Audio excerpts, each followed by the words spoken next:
The following podcast has been paid for. Ladies and gentlemen, welcome to Rope. Perched on the Top Rope. I am your host, former dirt sheet writer from places like the Daily DDT, Sports Kita, and Ringside News. I am Lee Walker, and I am joined by Perched Correspondent, if it's Impact, AEW, and WWE, and they're in the tri-state area, he's there. It's Justin Largetoe.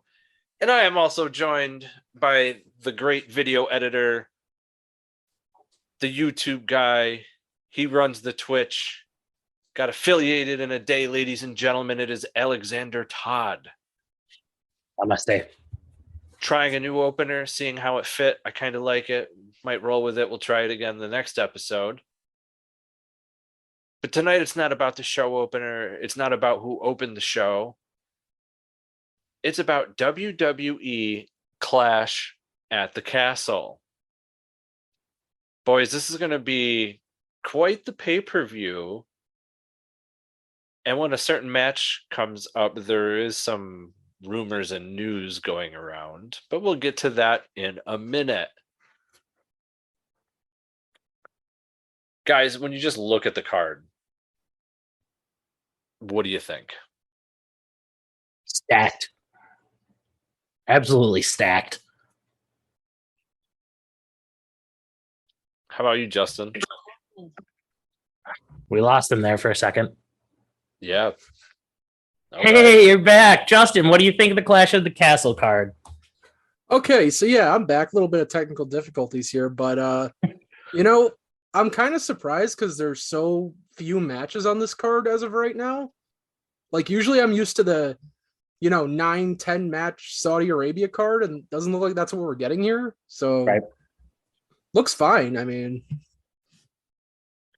well, there's multiple things that have got me hooked on this card. For one, the incredible stellar storytelling behind the Matt Riddle, Seth freaking Rollins storyline that they've got going on, including Matt Riddle gaining his first name back. He found it in the middle of his parking lot brawl with Seth Rollins the other day.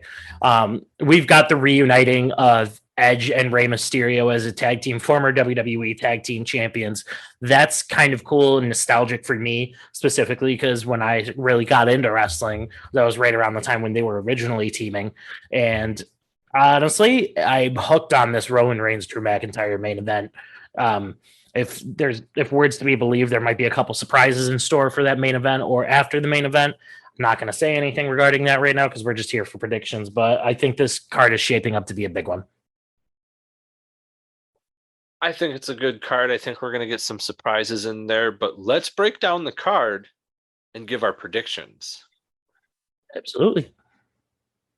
We have a trios match, or as WWE calls them, a 6-woman tag match. We have the Raw Women's Champion, Bianca Belair, joining Alexa Bliss and Asuka, taking on Bayley, Dakota Kai, and Io Sky. And they're on the rise. So, I'm not going to lie, I don't have a lot invested in this match. There's no particular reason. There's just other matches to me that are on this card that have more importance, have more weight to it. This just kind of seems like, hey, we really don't know who to make the number one contender right now, so this is what we're doing. We have a new group that just came in, with Bayley, Dakota, and Io. They're, really the first, women's factions that, we've had in a while, aside from just two. So they don't know what to do. So this is what they're doing for now. Again, I don't have much invested, but I want to say Bayley, Dakota, and Io Sky win this. Having them, come back, make returns all together at SummerSlam was great, especially since, we didn't have any word of it really, except with the hunch of Bayley. But I'm going with them. In my opinion, they need the win to prove some sort of dominance as a group, as opposed to losing to three women who were just thrown together. Yeah, I gotta agree with you on that one, Lee. I've got a little bit of a different theory as to why, but now is not the time for Bailey, Dakota Kai, and Io Sky to lose. Obviously, they are still very hot coming off of their returns at SummerSlam or their call-ups at SummerSlam, and I don't think now is the time for them to lose. However, I don't see Bianca Belair taking the pin here because we do still need to set up a future women's title challenger. So I'm going to say that either Asuka or Alexa Bliss is going to take the pin here, probably by whoever is going to win on the other side. That will be who challenges Bianca, which, I mean, I feel like it might not be Bailey yet because I think they might be saving that one up because that one's a storytelling in the years now. You know, Bailey got injured warming up for a match against Bianca Belair, so I could almost see them. They're very invested with long-term storytelling when it comes to Bianca Belair. They were before Vince even left, and yeah, it was clear with the Bianca Belair Becky Lynch match at WrestleMania earlier this year that had been, you know, half a year in the making, and I think we're going to see the same thing here with Bailey. So I don't see Bianca Belair losing the title until maybe WrestleMania. I could see Bailey facing her at WrestleMania. I think that's her best match at WrestleMania. So with that being said, I don't think Bailey wins here or becomes the challenger yet. I would say it's probably going to be either Dakota Kai or Io Sky. And that's going to be, you know, this long hurdle that Bianca Belair's got to go through to eventually get to Bailey. So I think Dakota Kai could probably use it the most right now because Io Sky's been around. She's been in NXT. She's won matches. I think Dakota Kai really needs to re-kick off her career in WWE. So I could see my prediction is going to be that Dakota Kai pins Alexa Bliss and wins it for the team. Okay, yeah, so I'm kind of on the same page as both of you. The only thing I'm kind of going back and forth on, I do believe this is leading to Bianca and Bianca and Bailey at Extreme Rules in some kind of stipulation match. You know, if they want to go in the direction of having Dakota or Io challenge before Bailey, you know, that's fine. I think you could do a little storytelling, having Bailey challenge for the title at Extreme Rules, because if you remember, like you brought up, Alex, Bailey was supposed to face Bianca Belair at Money in the Bank last year before she tore her ACL, and that was going to be an I Quit match. So there's a possibility that they could run that back at Extreme Rules with the theme of the pay-per-view. But, you know, I'm on the same page with you guys. This group with Dakota and Io and Bailey should not be losing at all right now. And I'm not even going to get into the finals, the women's tag title tournament, because I disagree with that show wholeheartedly. You know, I get the GOAT Aaliyah was in it, but you didn't have to put the titles on them. Listen, So, it's all about the long game. Papa H has a plan, okay? You know, and I'm not doubting Papa H's plan, but you know what? I feel like they could have used the titles on Io and Dakota, but I definitely see, I believe they're going by Damage Control is the name of the group. I see them winning here and setting up a match with Bailey and Bianca at the next pay-per-view. All right. So we all agree on that one. 100%. Our next match is a tag team match. I believe originally slated to be the Mysterios versus Judgment Day is now Edge and Rey Mysterio versus Judgment Day's Finn Balor and Damian Priest. We saw the shakeup happen on Monday Night Raw.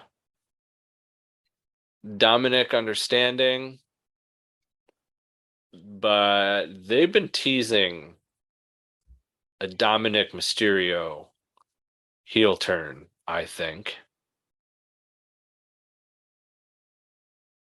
And I see Dominic costing Rey and Edge the match. Maybe like it might not seem like it's on purpose, but after the match is when we'll really find out and really see that, yeah, it was totally on purpose.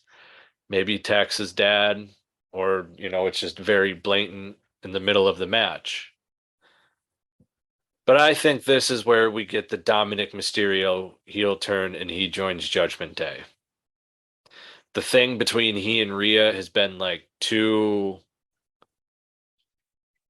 I don't know how to describe. Sexually charged? Yeah. I'm fucking jealous, man. Yeah. But clearly based on who she dates, Dominic is not her type. Yet. She's grooming him. Yeah. Okay, Stacey Cornett. No, I see where you're going with that, Lee. I saw a really interesting fan theory on this today that said, if you've noticed, the closer this heel turn has been coming, the more that Dominic has been, I don't know, his hair, if you've paid attention to his hairstyle, it's almost been becoming heel Eddie Guerrero like. And there's a lot of people that have this fan theory that when Dominic does join the Judgment Day, that they might pull in this feud with Ray, that he will end up having that, I really wish I was Eddie's child, and that he changes his last name in spite of Rey Mysterio and starts going by Dominic Guerrero, which that'd be a really cool way to get Eddie back into storylines, even though he's no longer with us, and still have a lasting effect on his legacy too. I don't know. It's just a little coincidental to me because, like I said, I've noticed as he's been getting closer to this heel turn, he's been kind of starting to look a little like heel Eddie Guerrero a little bit. And I think that's a cool little twist on it.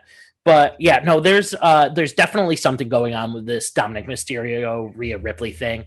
I do think she's going to be the catalyst to actually get him to turn on his father and Edge. However, when I see this turn happening, I have a feeling it's going to originally start with more of him attacking Edge. And then over the couple of weeks, you'll see Ray try and knock some sense into him. Dominic will almost seem like he accepts, what his father has to say before turning on him ultimately too, and solidifying his place in the Judgment Day. With that being said, I do agree with Lee that it's gonna look as if he unintentionally caused Edge and Rey Mysterio the victory. And then I think after the match is over, when they get all up in his face, I think Judgment Day is going to attack and he's going to join. So I've got Judgment Day winning this one. Yeah, I kind of see the same thing from both sides. Even if they go all the way with the heel turn, or if it's an unofficial thing and they want to kind of drag it out for a few weeks and tease it a little bit more, because they've definitely been teasing it on TV for the past month and a half, 2 months now. But, Dominic, well, let's be real, he's not going to do anything for the Judgment Day if he does join. But at least Dominic Mysterio won't, but Dominic Guerrero will. Okay, listen. At least I won't have to listen to him be a whiny bitch on TV every week. Did you hear him this past Monday on Raw? Oh, Dad, I thought this was going to be a family thing. Why are you teaming with Edge? Don't with my dad anymore. I'll join the Judgment Day. No, you know what? I'll be glad not to hear that anymore. And fucking Dominic. Yeah, he's going to join the Judgment Day. That's where all this is leading. For sure. Judgment Day has to win here because it's just been fucking loss after loss. And if anyone wants to take this group seriously, they got to get at least one fucking win and one big win in here. I know they've had their wins singles wise with guys like Ziggler and AJ, but you got to get a big fucking win on a big show. And I feel like that's what we're going to see here. All I'm saying is that the only way that this storyline culminates perfectly is if Rhea Ripley takes Dominic Mysterio's virginity. Yes, agreed. Ladies and gentlemen, even though you just heard the Perched correspondent, Justin Largertoe, seemingly just shit on Dominic Mysterio, you can hear him rave all about Dominic Mysterio and his Build-A-Figure in the WWE Elite Series at youtube.com/perched on the top rope. And for all you podcast listeners out there, you can find us anywhere from Apple, Google, Spotify, Stitcher, you name it. We're there, perched on the top rope. It is a cool big Build-A-Figure. I'm not going to lie to you. Mm-hmm. Mm-hmm. Typical Justin talking shit about somebody on a podcast and then raving about them somewhere else, almost like he does with Danhausen. Listen, -1 would beat Dominic's ass any day, even modern day today. I'm sure. I'll give him that one. I will. Yeah, I'm gonna go with -1 on that. Fair enough. Okay, so what are we? We're 2 for 2, but we all had different theories on the Dominic Mysterio heel turn. Mm-hmm. Interesting. Our next match is the Intercontinental Championship. Gunther being your champion, taking on Sheamus. Boys, I want Sheamus, straight up. I want new Intercontinental Champion. I want it to be Sheamus. There's no reason for it. Gunther is great. He's great. But the last few champions have not made the Intercontinental Championship feel like it's worth a damn. Apollo Crews, Ricochet, Shinsuke Nakamura. His little run again with it. And now Gunther.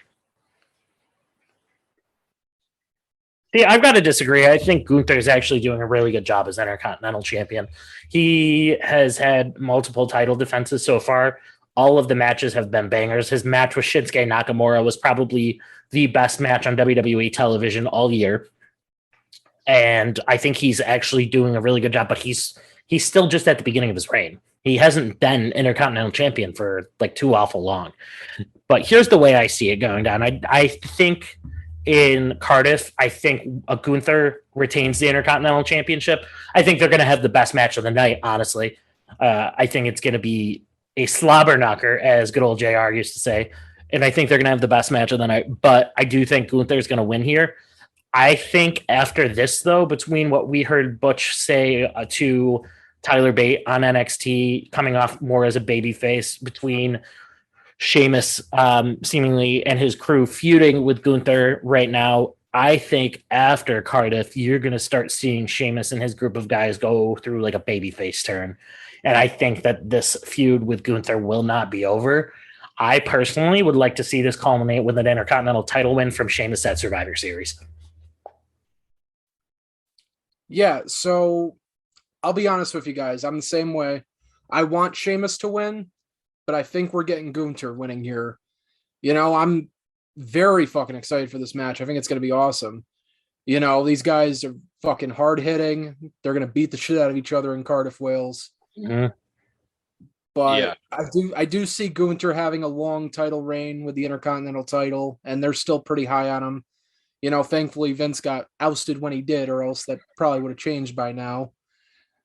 And, I think I kind of see, and I don't know how you guys feel, do we see, without giving any spoilers away, because, spoiler free is the way to be, but, do we see Butch go after Gunther next, and he continues to transition more into Pete Dunne going into that title match? Well, that would make Yeah, do we see just Sheamus being the guy going after Gunther consistently, or do we mix it up and have Butch / Pete Dunne go after Gunther next? I think in the middle of the feud, because like I said, I'd like to see this Gunther and Sheamus thing keep going, because these are probably the two hardest hitting guys in the business, and you can get some hell of matches out of them. But I think what you're saying would be smart. I think somewhere in the middle of that feud, in order to draw it out, you have them have like a mini feud with Butch, and you have Gunther draw that old Pete Dunne mentality and character back out of him, because, as we all know, Gunther, or Walter as he was at the time, was the man that dethroned Pete Dunne for the NXT UK Championship. So I think there's no better person to help bring that character back than Gunther, unless maybe Tyler Bate comes to the main roster, because Pete Dunne's got more blood with those two than anybody else. But I think that'd be a good program to throw in the middle to kind of keep that Sheamus Gunther rivalry going. And you have Pete Dunne transition back you have Butch transition back into Pete Dunne. The only reason I don't want Gunther to have a super long reign as Intercontinental Champion is because I think at some point you've got to move him up to the main event. He is a main event player. He even, we've seen with international stars before sometimes that, their accents can sometimes hold them back as far as promo skills. Gunther is not the case. Gunther knows how to sell a promo. He knows how to sell a match. That man is main event talent. So I don't think you keep him in the mid card for too awful long.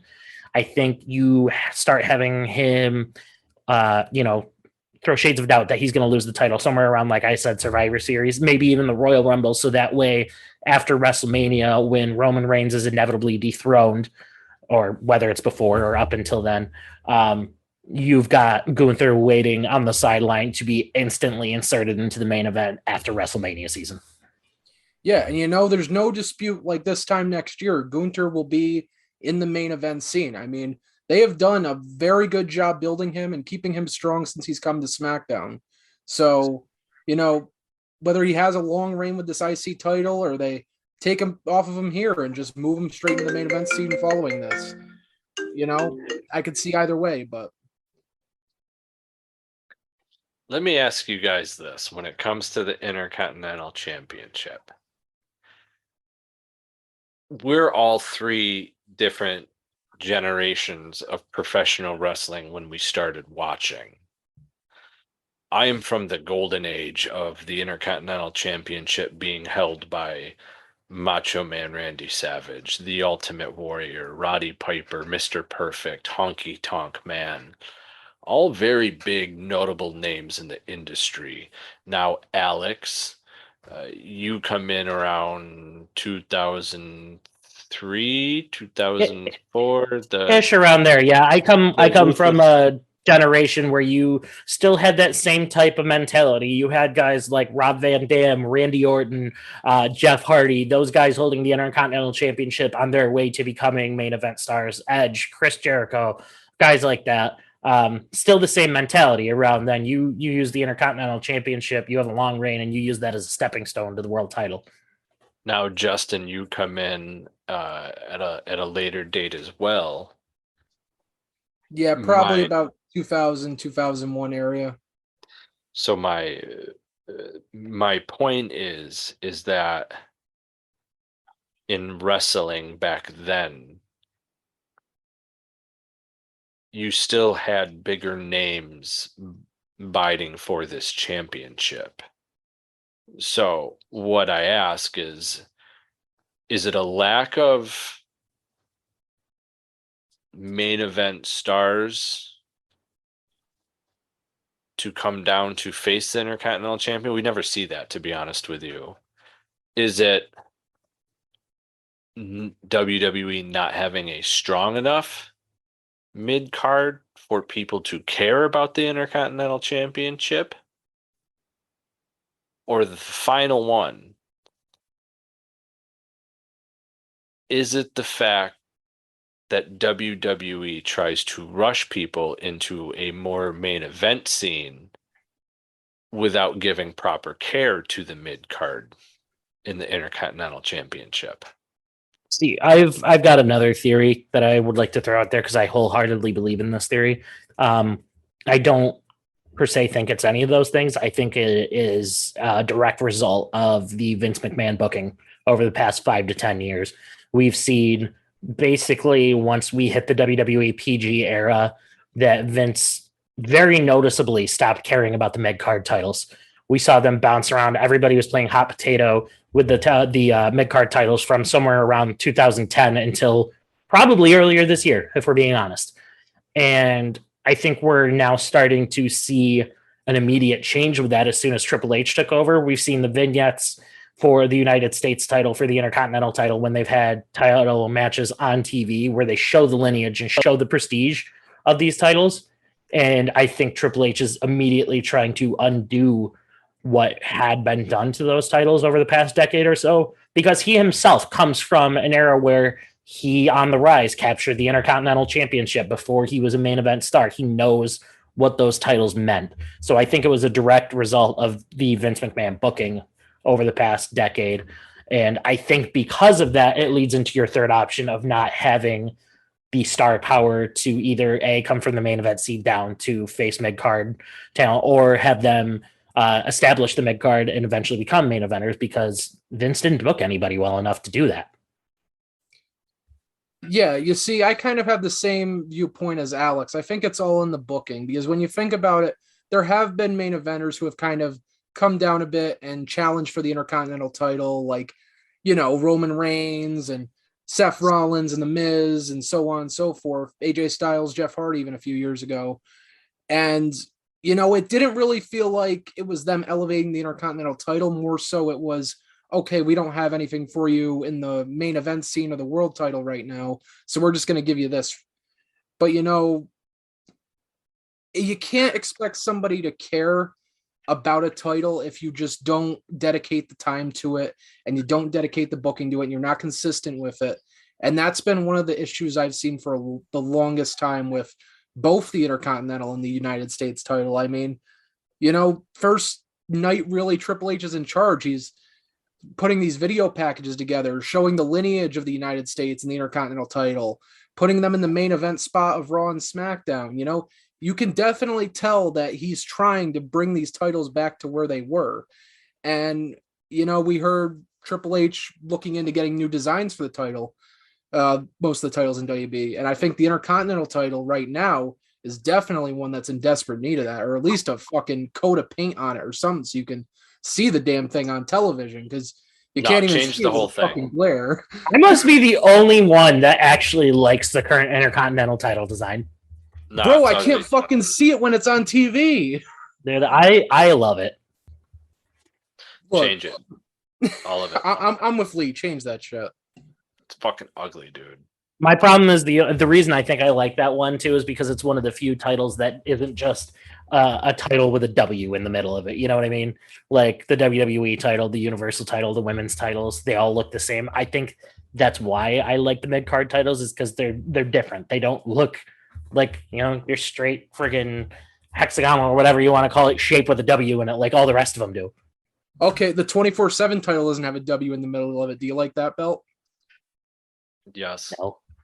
How do you like that one, but not the Intercontinental title?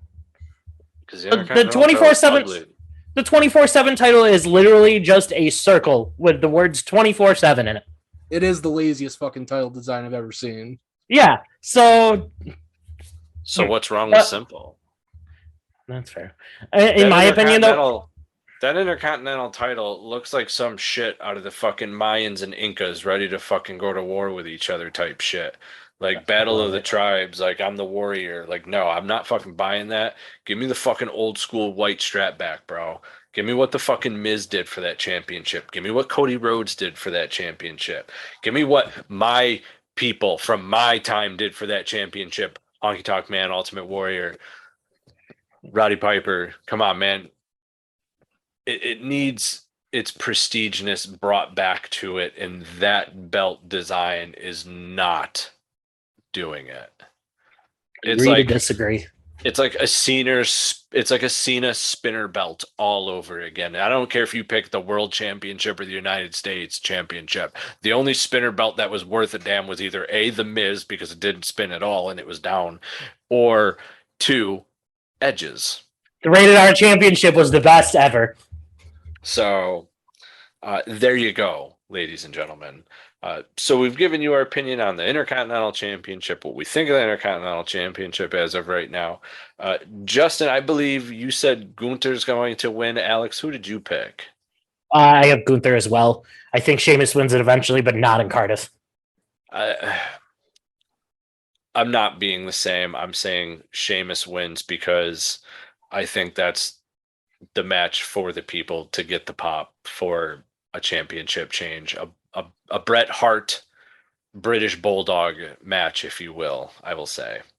I like it. The SmackDown Women's Championship, Liv Morgan, the champion, the Queen of Spades, Shayna Baszler, and I'm sorry, but you can't convince me that the girl just beat Ronda Rousey. There's no way she loses to Shayna. Shayna is like the WNBA and Ronda is the NBA. All eyes are on Ronda and everyone else is like, Shayna who? I don't see Shayna winning this match. I don't know what they're trying to do with Liv Morgan. It's like, hey, let's put the baddest people against her to try and make believe she's legitimate. But we also saw where she's got the thing now and people have also turned her back on her, booing her and stuff. Like, what the fuck? Everyone wanted her to win this championship. And Alex and Justin, I know you were 2 of them that wanted her to win this championship. Are you with the fans booing her, number one, the rest of the crowd? No. I do think she does still need to step her game up on the microphone. I think that's the one thing. Oh my God, thank you. Well, I mean, she has gotten better. I will say she's gotten better since she first showed up on the main roster with the Riot Squad. I will give her that. Her promo work lately has been a little bit better, but it's not on par with the top tier talent. However, I don't know. There's something about Liv Morgan that gives me the underdog babyface feel that we don't see in the women's division that often. And for that, I support her. However, I think she's kind of a background player in this Ronda Rousey, Shayna Baszler storyline that is slowly forming. And because of that, Lee, I'm actually going to go in the opposite direction. I think Liv might get another crack at the title and be champion again at some point.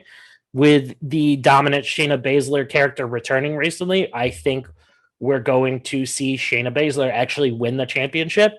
And I think the first thing that they're going to do is they're going to start the build to Ronda Rousey versus Shayna Baszler.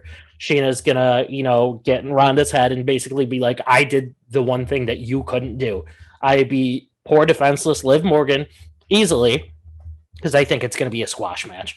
I think she's going to say, I did the one thing you couldn't do and I did it with ease. And I think that's going to start the slow eventual build to a WrestleMania program between Shayna Baszler and Ronda Rousey, because out of everybody that Ronda hasn't faced at Mania, Shayna's the only other one I'm interested in seeing.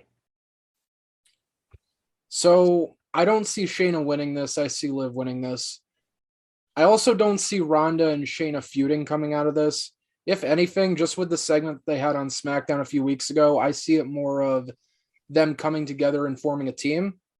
And, if Liv Morgan is involved after that, they can't bring Ruby Soho back. I mean, they can bring Sarah Logan back with the Riot Squad, but she's actually been seen in recent vignettes with the Viking Raiders, so it's very possible. Yes, it is possible, but that's just how I see Shayna and Ronda teaming following this or within the next few weeks or months. And Liv, you got to think Charlotte Flair is popping her head for the door right now. No. Yep. Alex, she's married now. She's in the gym. She's back in the gym. She just posted on her Instagram yesterday, actually. I love Charlotte. Go to AEW.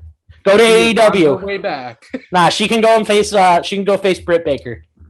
Look, I think coming out of this, we move into Charlotte and Liv Morgan, and I don't fucking like it either. Trust me, but that's just how I see it going. I love Charlotte. I just think she's done everything she can do in WWE. I don't think there's much more that she can do. So I would actually love to see a breathe of fresh air. And I'd love to see when her contract comes up if she goes to AEW. I think she could do some great things there. And I'm not being ironic. I just think we've seen everything that the Charlotte Flair character can and has done in WWE. So that doesn't do anything for me. Well, when you run through all the accomplishments she can fucking have in about, 5 years, I mean, how much more is there for you to do? I mean, she's faced just about everyone on the roster. Right. What they're trying to have her do is what her dad did in 40 years, and she's doing it in 10. And there's no need to rush that shit. I mean, she's got championship reigns of as early as a couple days. There's one of a couple minutes, I think. Yeah. No. When Carmella cashed in, she didn't win the title. She retained. Never mind. So, what the hell? It doesn't add up, but whatever. They just want to, she's going to beat her dad's reign of how many championships, and that's it. And then she can leave. I think that's basically it. Doesn't Ronda versus Shayna at WrestleMania sound so much better than that? Yes, it does, but I'm just saying, Charlotte's on her fucking way back. Good. She can. Justin's not wrong. She's on her way back. It's just. You know what? Charlotte, one last thing before, and then I'll let you speak, Lee. I think if we're really going to utilize Charlotte in the WWE at this point, I think have her go beyond the women's division, and I think have her start doing what Chyna did. Have her start challenging for the men's mid-card titles. Yeah. That's it. Seriously.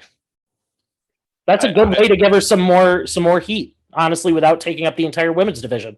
Yeah, and clearly after what we saw on Raw, WWE is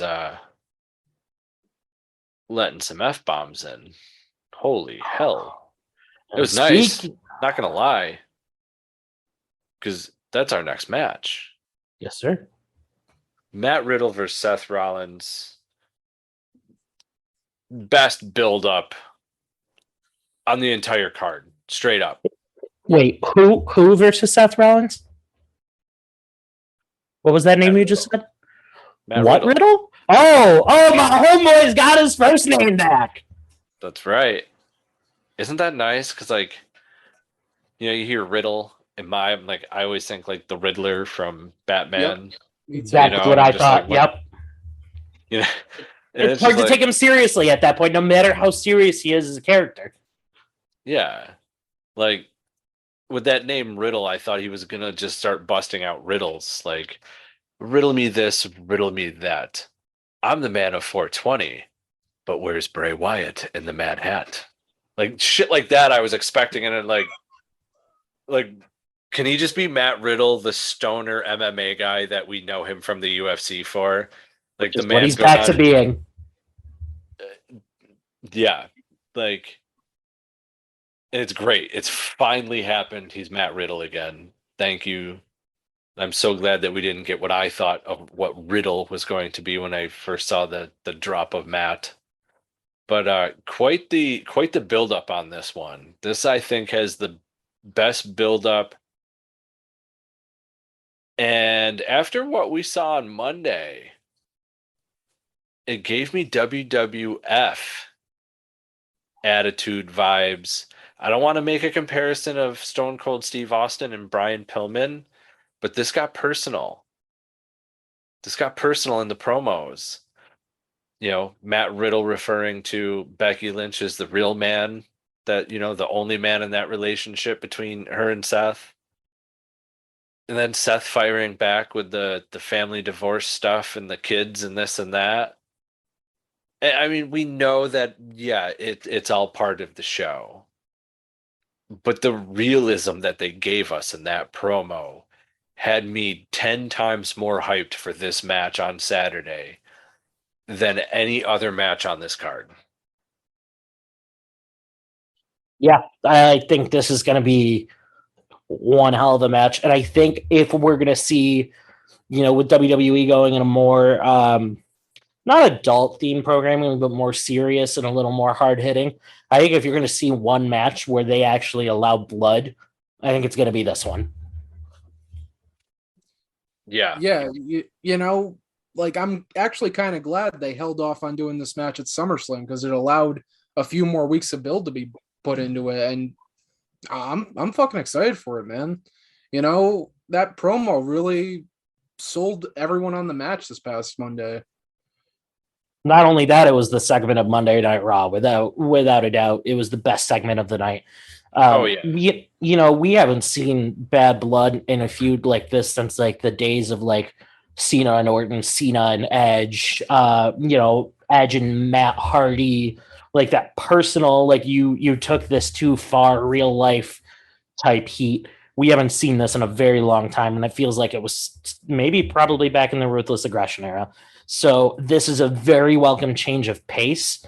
And I think, Seth never loses anything when he loses.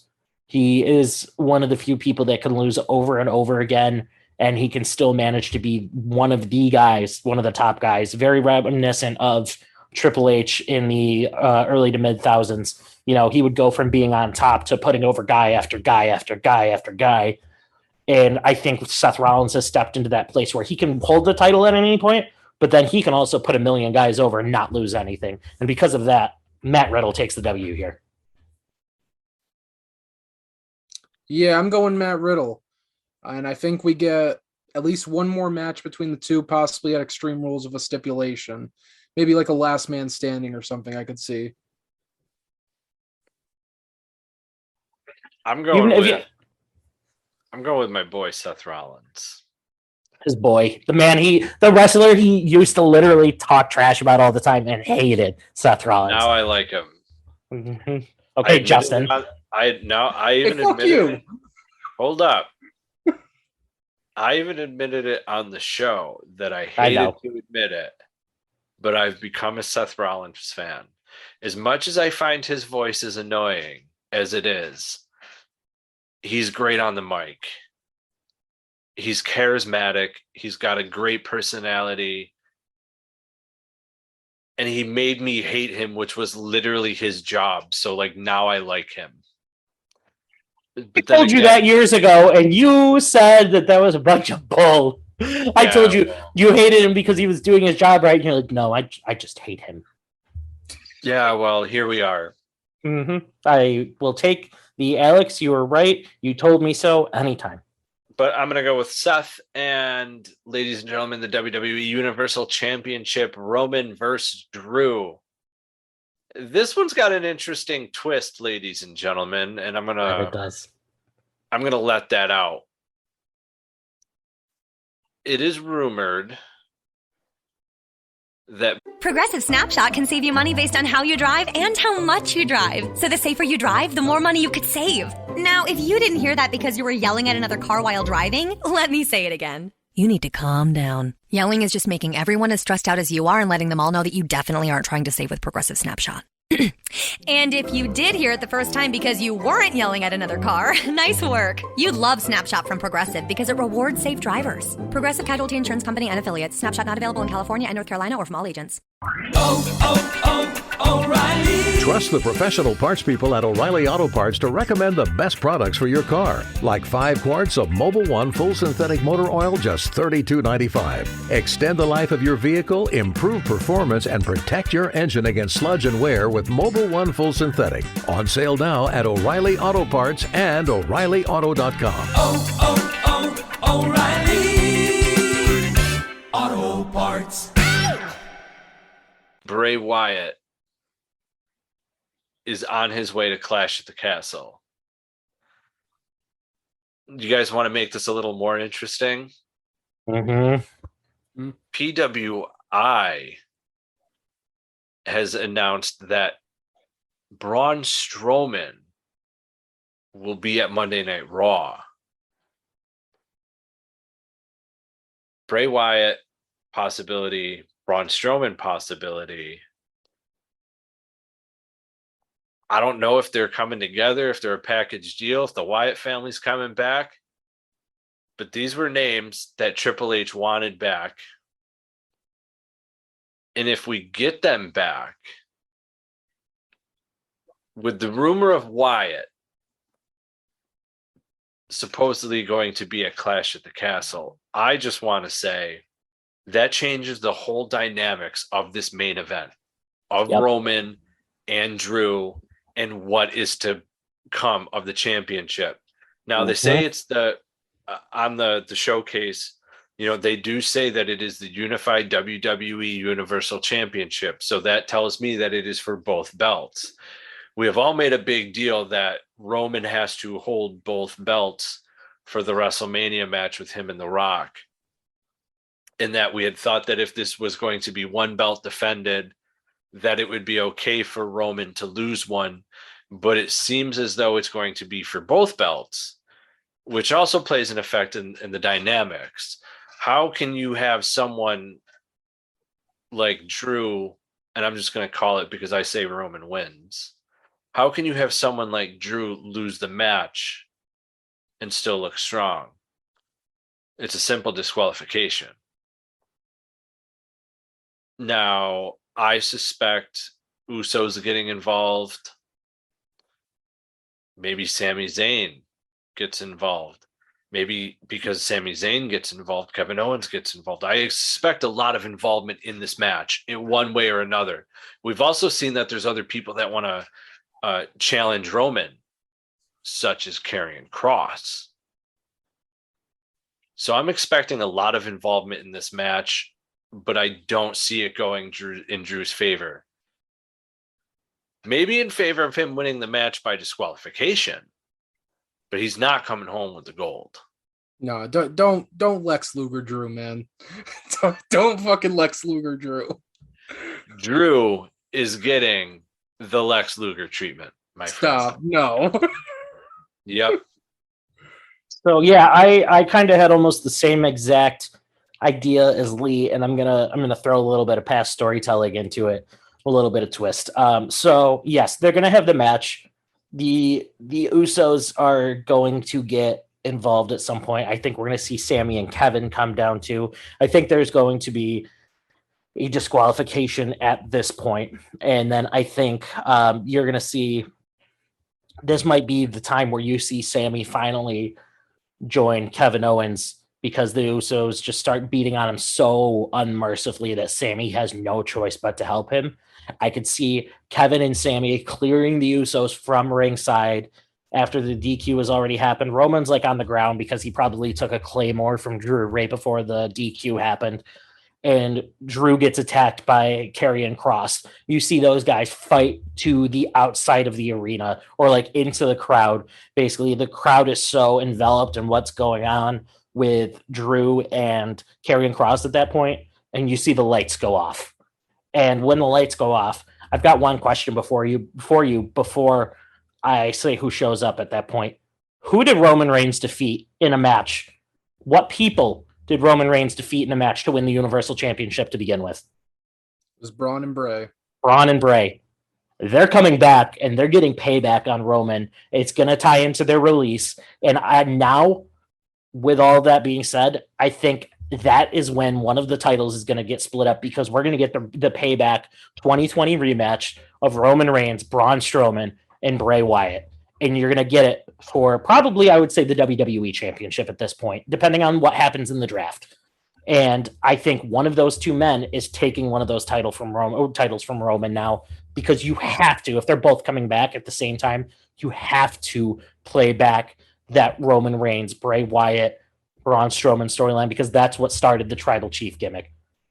And I think that's the best time to split those titles up now, knowing that information. So I don't think Braun's just coming back at Raw. I think we're going to get a swerve. I think Triple H probably now knows that everybody knows that Bray is coming back. And I think Braun's going to show up at Clash of the Castle too. Okay. So I'm going to stick to my guns.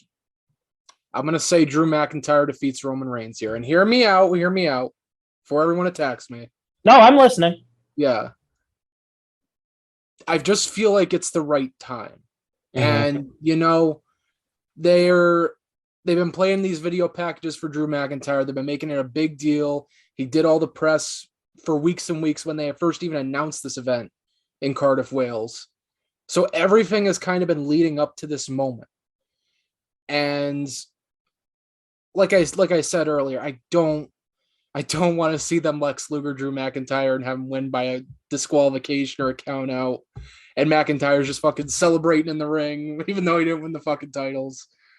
But I don't know, man. This is the first time in probably a year and a half that I think Roman actually, there's a very good chance of him dropping the titles. Because I've said it before, I'll keep saying it until we get to that point.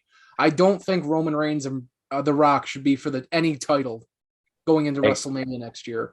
All it does is give away the result. The Rock ain't sticking around if he wins the titles. They're just going to get vacated the next night. And then what do? You put him back on fucking Roman Reigns? What was the point? What was the fucking point of all that?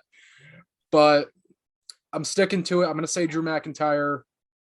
Drew McIntyre wins both titles here. I know there are a lot of things going around. You have the Karrion Kross effect, the possible Bray Wyatt effect, the possible Braun Strowman. You don't even factor in the Usos and Sami Zayn at that point yet. I know there's a lot going on going into this, but I'm very confident Drew McIntyre walks out of Cardiff, Wales, the undisputed Universal Champion on Saturday.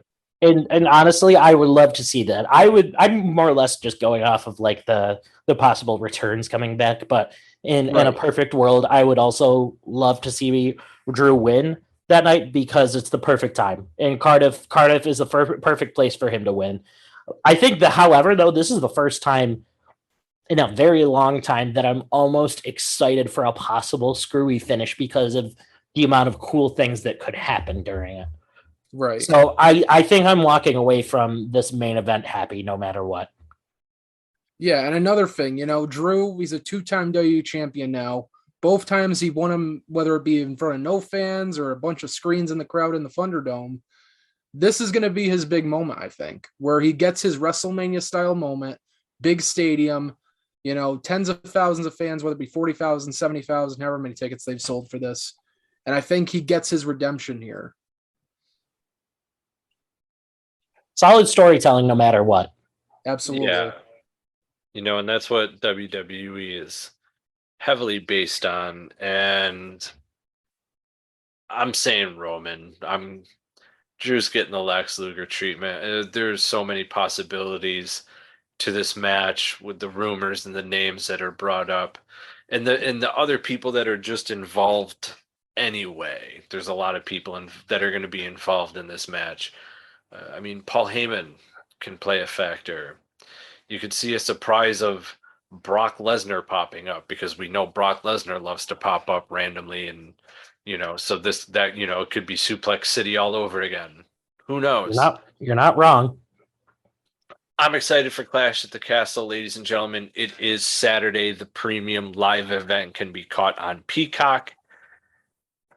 But don't forget, that is not the end of the weekend when it comes to wrestling in WWE. Sunday is NXT's Worlds Collide, and Alex has the card for that, and he's going to run it down, and we're going to give our predictions. So, Alex? Yes, I do. This one, from being a card that not too many people were interested, there was only a couple matches, to being possibly one of the most stacked cards of the weekend. Just for starters, we have the NXT North American title match, which Carmelo Hayes was very vocal on Tuesday about how pissed off he was that he wasn't even on the card. And to be honest, I don't think any of us thought that he was going to have a match. And that was until SmackDown's Ricochet made a return to NXT, along with many other NXT alumni throughout that night. We saw a lot of guys give advice to Bron Breakker and Tyler Bate throughout the night, but then we saw one guy return for his own fight, and that was the former NXT North American champion, Ricochet.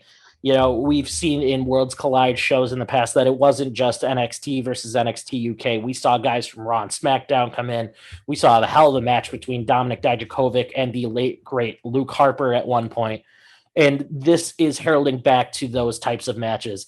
And boys, I think this is going to be the high-flying match of the show. I think this match probably, I want to say, steals the show, but no matter what colors NXT decides to rep, every match on an NXT show somehow always manages to steal the show, because they're there to one-up the main roster. They're there to one-up AEW, and they succeed almost every single time when it comes to pay-per-views. And this match is going to be no different. Obviously, I don't see Ricochet winning here, because he's also on an upward spiral on SmackDown currently. I think he can take the loss at the NXT show at Worlds Collide and not lose anything in it, but do what he said on Tuesday when he said that Carmelo Hayes has not had a memorable title defense. He's had plenty of them, but none memorable. And I think a dominant victory over Ricochet at the end of the night after a long, good match does just that for Carmelo Hayes. So I have Carmelo Hayes retaining the North American title. And he's absolutely right. You can defend a title 1,000 times against 1,000 people that nobody cares about, but you can defend it one time against that one person, and everyone's going to remember that match, and that'll make you have a memorable run. You just need one match. I haven't paid attention to his run at all, and it's not for a lack, or for better or worse, of him not trying. It's just been undesirable. Maybe me not caring enough. But at the same time, like I said, you can defend it 1,000 times. It doesn't mean anything.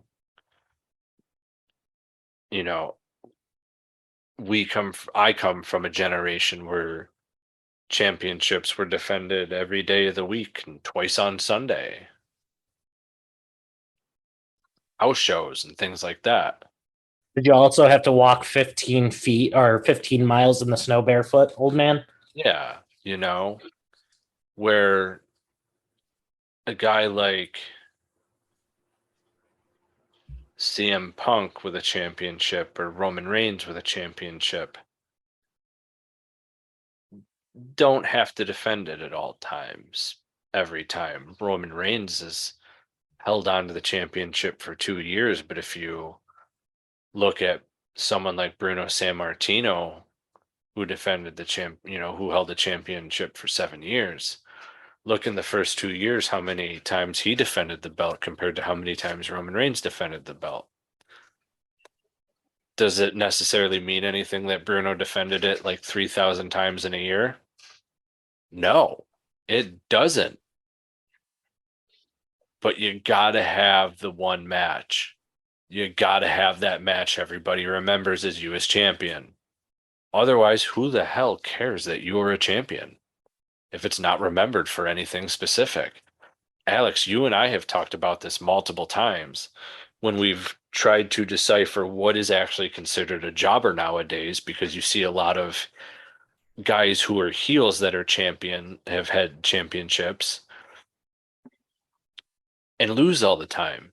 An example can be somebody like a Seth Rollins who loses a lot, but that's kind of the role of the heel.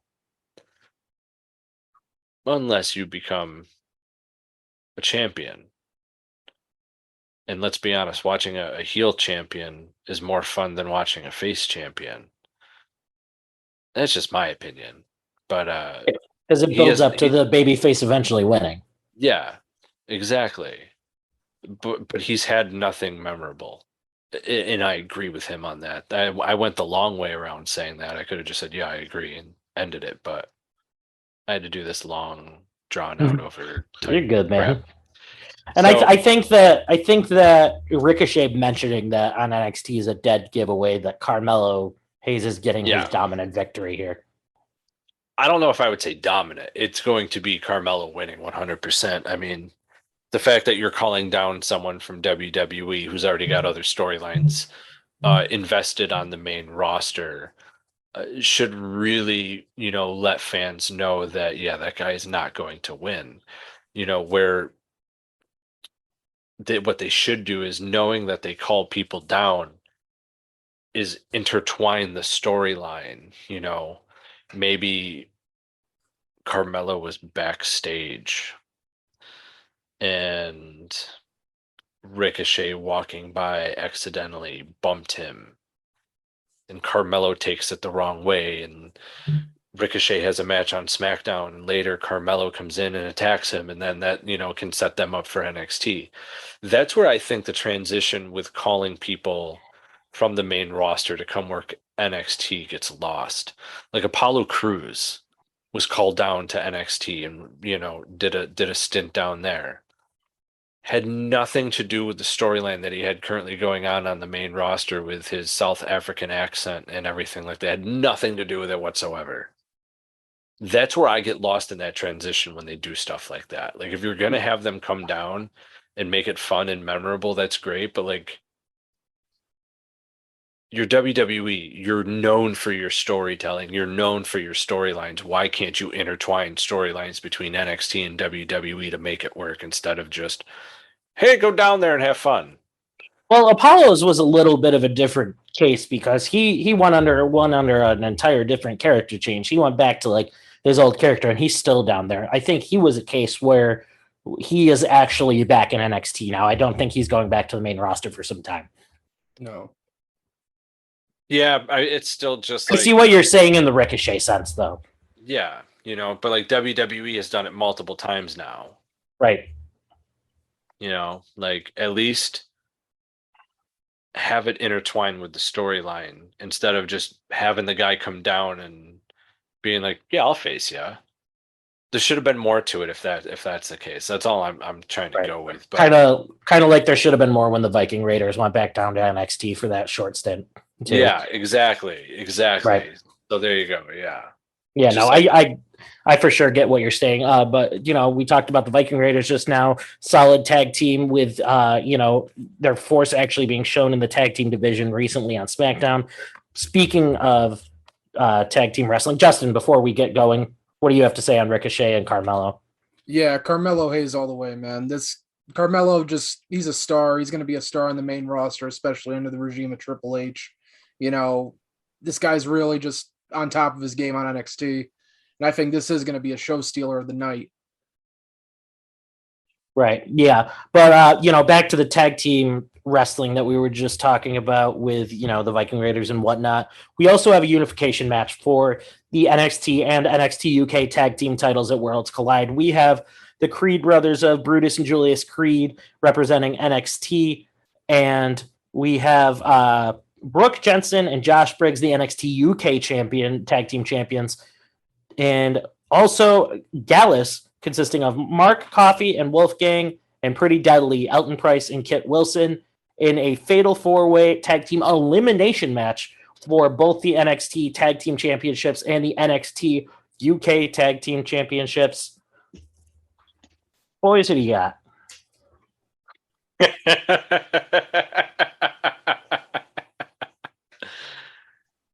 I'm laughing because I don't watch NXT UK, so Take a guess then, Lee. the first team. So yeah, I'm going with either.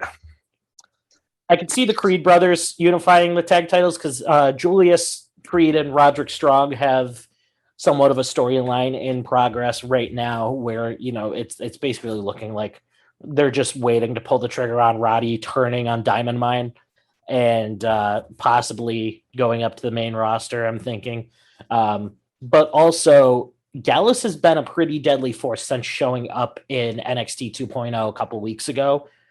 So I think that this might be the one match where you actually see the UK champion unify the titles. So I'm actually going to go with Gallus on this match. So I would love to see fucking Pretty Deadly win this, only because they're one of my favorite acts on NXT TV right now. And yes, Alex, I see your face. Deal with it. Yes, boy, Pretty Deadly, but I don't see them winning this match. They're just a knockoff version of Breezango. Bro, fuck you. Pretty Deadly is so fucking cool. I don't care. I love everything they do on TV. I hate you. But I'm gonna say Gallus too. I think we do get the turn with Roderick Strong and the Creed brothers and Diamond Mine in this match, and I think that eventually actually costs them the titles here. But I think Gallus going forward, they'll unify the UK titles and the current NXT titles and go from there. Alrighty, easy enough. We also have another tag team match of Katana Chance and Caden Carter defending the NXT Women's Tag Team Championships against the Monday Night Raw tag team of Doudrop and Nikki ASH. You know what was actually pretty shocking is, Lee, you said you haven't paid attention to NXT much, so you would know based off of watching Monday Night Raw that we have not seen much of Nikki ASH and Doudrop since Triple H took over, aside from the backstage segments of the car accident that happened or them fighting in the background of another interview about a week or two ago. You haven't seen much actually like in the ring or on the mic of the two of them though. So you would probably think, Lee, I'm speaking directly at you, you would probably think that when they showed up on NXT this week that they got probably little to no reaction, right? No, they would have gotten the complete opposite. I would assume that it was a huge pop because the main roster crowd is different than NXT. If you're an NXT OG, it doesn't matter who you are. You're getting a pop. Yep. You are correct. Look what happened when Breezango. The crowd went nuts. The crowd goes nuts down in NXT when NXT OGs come back. And that is exactly what happened this past week. Doudrop came out. Everybody was pretty hyped when she came out. I think, a lot of people had maybe the thought that because she came from NXT UK that maybe we would actually be seeing like a switch back to the Piper Niven character. But then after that, when Nikki ASH came out, the crowd erupted. Because they know her original roots. They know her roots of coming from Sanity and NXT. They erupted for Nikki ASH. And for the first time since they've been a tag team, they actually came off as pretty badass in that segment. So I think we have enough to actually make this an entertaining match. Do they win the titles? Absolutely not. They're still on Monday Night Raw. This goes back to what you just said, Lee, about people having storylines going on the main roster still. There's got to be a culmination of what's going on in the background of all of these interviews with the two of them. They're not there on purpose. They're not there on accident. They're not in the background of these promos on accident every single time. It's going to lead to something, whether it's a breakup, them coming after the tag titles with newer, more aggressive characters. I don't know. I don't care. But because of that, I don't see them defeating Katana Chance and Kaden Carter. Therefore, the two, Chance and Carter, retain the women's tag team titles. Well, there's rumor that Nikki ASH might be getting some sort of character change. Whether that's true or not, we'll see. But yeah, it just goes back to,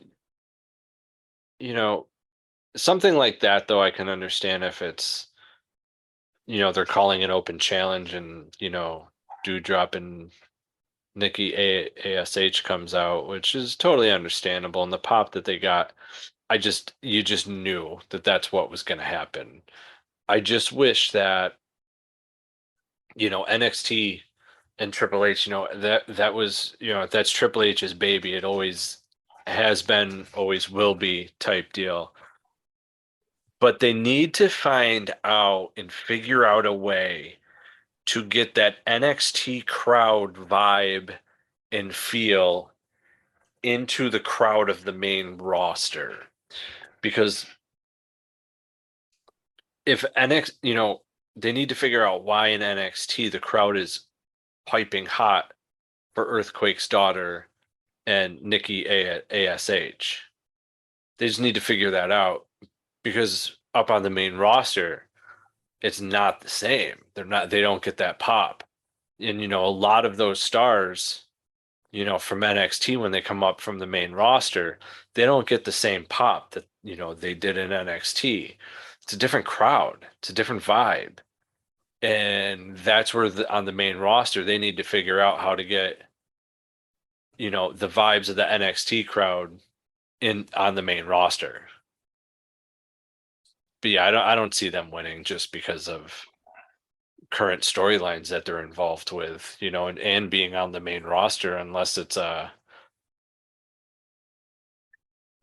something happens there. I don't see it.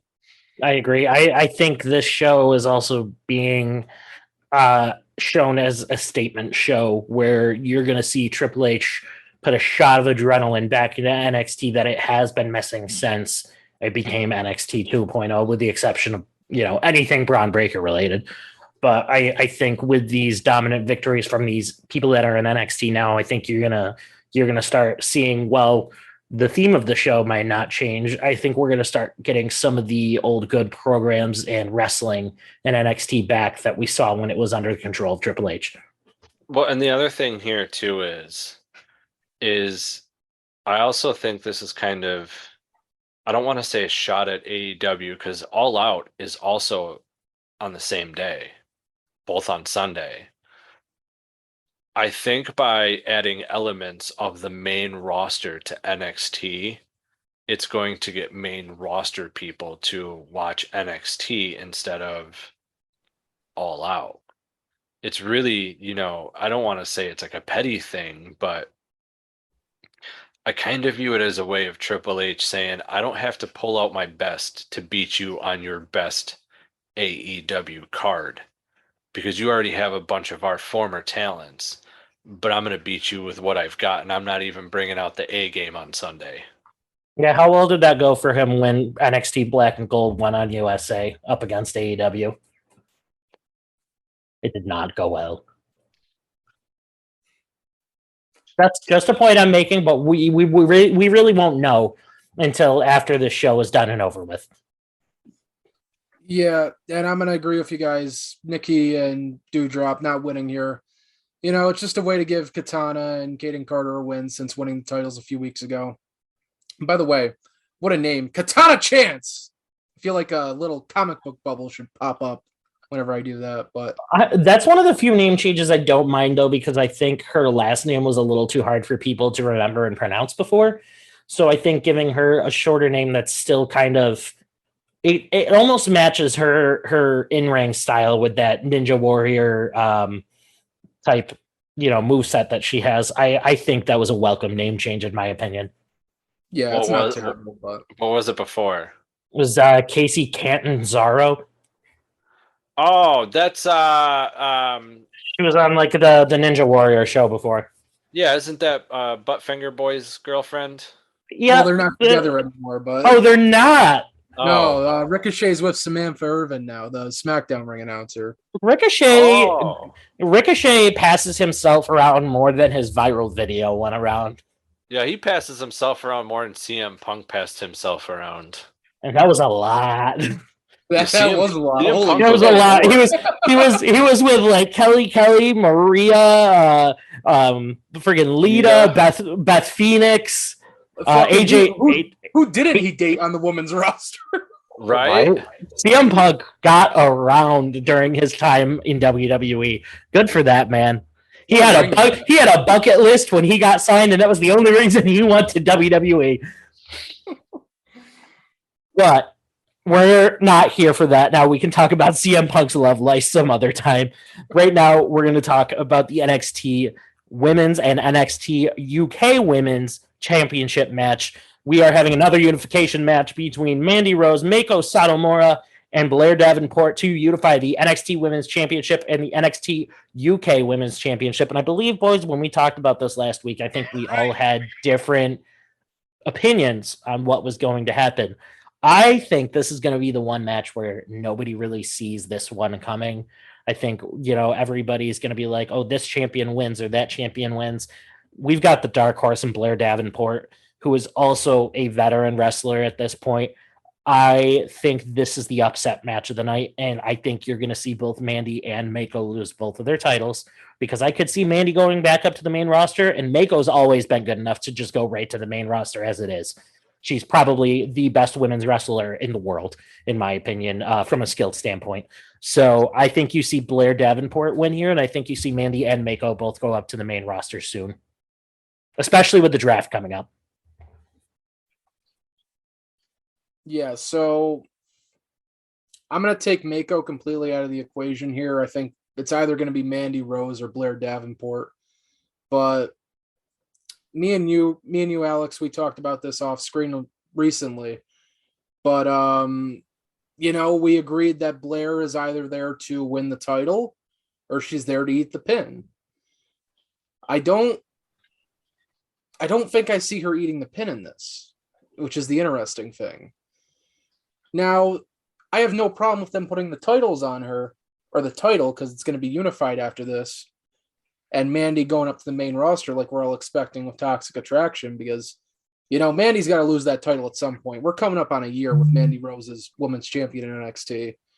But it's just odd timing, because Blair only showed up on NXT TV within the last 2 or 3 weeks.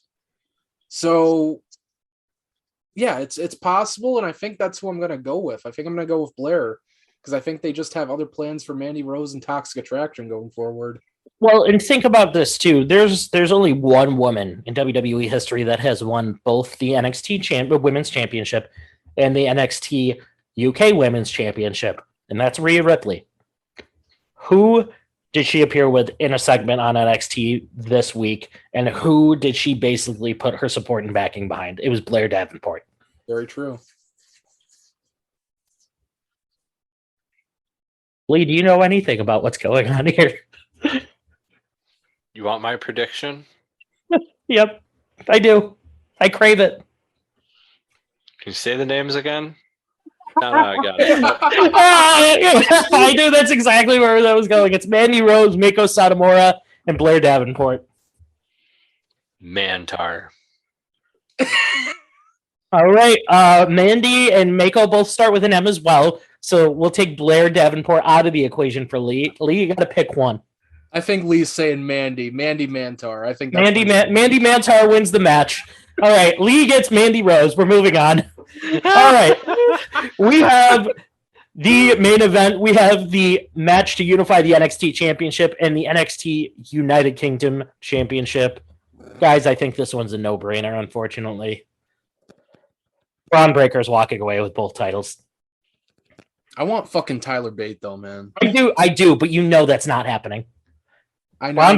Braun Breaker's on a solid roll, and I don't even think he's being pushed down our throats in a way that we don't like. The man is a star. That man's going to main event WrestleMania one day, and he's going to be one of the faces of the company at some point, as long as he doesn't mess up. So there's no way Braun Breaker loses here, in my opinion. Dude, there's people still out there in the WWE universe that are asking who is Tyler Bate. I'm being dead serious, and it's nothing against the man. I've watched NXT UK once. I'm sorry. Catching that show live on a Thursday afternoon here when it's, live over there at a different time. It's too hard. Yeah. It's just too hard. It is. And to say, well, you can catch a replay of it, it's, because it's on Peacock. I already struggled to get through Raw, SmackDown. I honestly, I don't really try and watch NXT UK, to be honest with you. I do try to have a life too outside of wrestling. Well, good. It's not on anymore. Nothing to worry about. Good. I'm glad they canceled NXT. But I don't catch NXT UK. There's too much wrestling, and I've been an advocate about this. That's why you're seeing a lot of former WWEs who if they're not in the company, they've gone to work regular full-time jobs. Fandango works a construction job.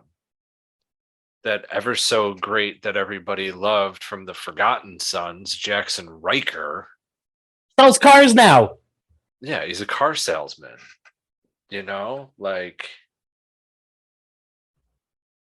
Shit happens.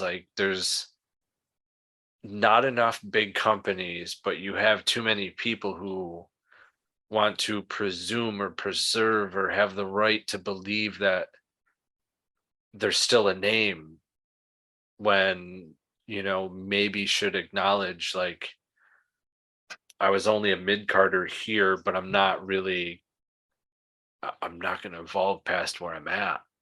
And then they get released. And then they still have those hopes. It is what it is, but to sit here and try and even have to have the audacity to make a prediction for this match is literally kind of just insulting. It's Braun Breaker all day. I'm sorry, it's not Braun Breaker. It's Braun Steiner. Because if it talks like a Steiner, looks like a Steiner, wrestles like a Steiner, and wears wrestling gear like a Steiner, and maybe even do gear too like a Steiner, it's a Steiner.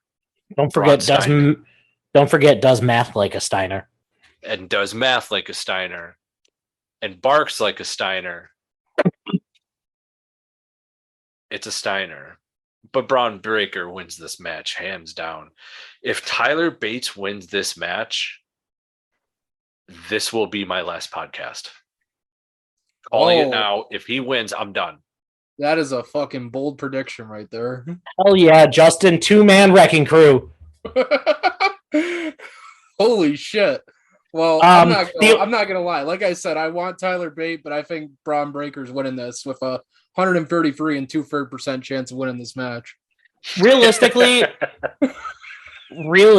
I think the only way that Braun Breaker loses this match is if he's getting called up to the main roster. Right. But I still think I think there's other people that you should prioritize. Not that Tyler Bate doesn't deserve it. I think he needs for fairness for his career, I think if he's going to win the NXT championship, I think he needs a little more time in front of the American NXT universe, which he had at one point during the Black and Gold brands era, but then he was gone again for a while. So I think he needs to stick around a little longer before he gets his moment. You have guys that are already ready. I think Grayson Waller could already take a run at the NXT championship. You could see Apollo win the NXT championship. There's other guys that should be prioritized first while you rebuild Bate back up. And I think that starts by him losing the title and getting a redemption story. So Braun Breaker all the way for me. But ladies and gentlemen, that concludes our predictions for WWE Clash at the Castle and WWE NXT's Worlds Collide pay-per-view. Lee, back to you.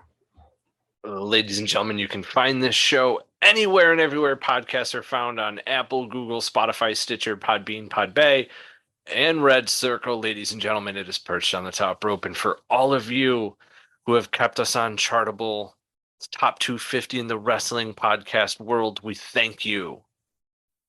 You can catch us on YouTube with great interviews, including the current AEW star Jake Hager that just came out today. Ladies and gentlemen, it is youtube.com/Perched on the Top Rope. You can find us on Facebook at Perched on the Top Rope. You can find us on Twitter at Perched Top Rope. You can find us on Twitch, where Perched Gaming's Alex Todd plays WWE and more. It is Twitch TV, Perched on the Top Rope. You can find us on TikTok, where we make hilarious Selena scenes. And we also have great content on there and some news here and there, doing some great duets. So check that out, Perched on the Top Rope. And if none of that sounds great, well, the best video we honestly have is former WCW Kevin Sullivan getting humped by a dog. You heard that correctly. The Taskmaster, Kevin Sullivan, on TikTok, Perched on the Top Rope, getting humped by a dog. Now, ladies and gentlemen, you can also find us on Instagram at Perched on the Top Rope Podcast. And you can also catch Justin Largetoe, the Perched Correspondent, vlogging on his YouTube channel at youtube.com. I believe Justin We Trust, right? Justin We Trust? In Justin We Trust. That's correct. In Justin We Trust, ladies and gentlemen. So, ladies and gentlemen, remember, spoiler freeze, the way to be. We're out. Peace out, guys.